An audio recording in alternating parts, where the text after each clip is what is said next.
جن لوگوں پہ حج فرض ہے وہ سب سے پہلے کیا کریں گے؟ حج کریں گے. بہت سے لوگوں پہ حج فرض ہوتا ہے، اس کو ڈیلے کرتے رہتے ہیں. نبی نے کیا فرمایا؟ روایت میں آتا ہے کہ جو حج کے بغیر مر جائے نا، حج فرض تھا تو وہ یہودی ہو کے مرے، نصرانی ہو کے مرے، مجھے اس کی کوئی پرواہ نہیں.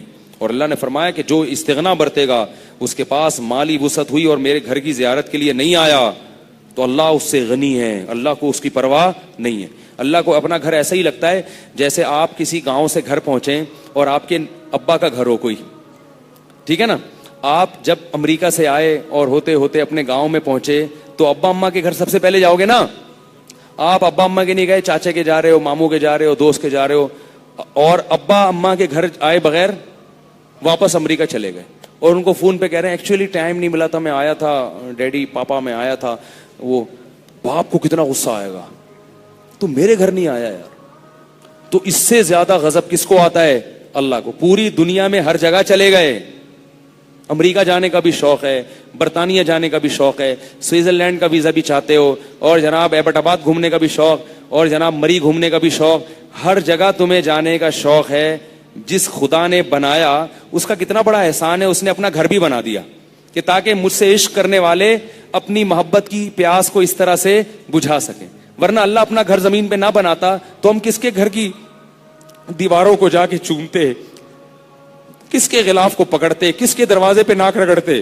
اللہ نے اپنے عاشقین کے لیے اپنا ایک 4 دیواری کا سادہ سا گھر بنا دیا اور کہا کہ اس کے سامنے ناک رگڑو، اس کا غلاف پکڑ کے دعا مانگو. ملتزم کہہ دیا یہ اللہ کا دروازہ ہے، تو یہ ملتزم کیا ہے؟ اللہ کی چوکھٹ ہے. جیسے سیٹھ صاحب کی چوکھٹ پہ جا کے بھیک مانگتے ہو نا دروازے پہ، کسی سے قرضہ لینا ہوتا ہے تو فون کر کے تھوڑی کہتے ہو.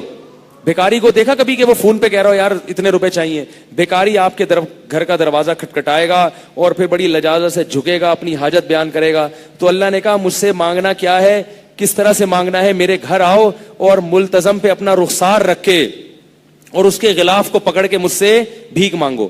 تو جس کے دل میں اللہ کی ذرا سی بھی محبت ہوگی اسے بیت اللہ کی زیارت سے کبھی بھی عار محسوس نہیں ہوگی. وہ لاکھوں روپے خرچ کر کے جائے گا، وہ کہے گا مرنے سے پہلے اگر میں نے خدا کے گھر کی دیواروں کو نہیں چوما اور خدا کے گھر سے لپٹ کے نہیں رویا تو میں نے دنیا میں کچھ بھی حاصل نہیں کیا.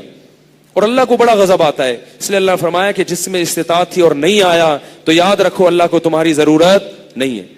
بہت بڑا حکم ہے یہ. تو عشق یہ تو نہیں بھی واجب ہو تو کوشش کرنی چاہیے اللہ کے گھر کی زیارت نصیب ہو جائے. مفتی طارق مسعود صاحب کے مزید شارٹ کلپ بیانات کے لیے ہمارے چینل کو سبسکرائب کیجئے اور بیل آئیکن کو دبائیے. جزاک اللہ.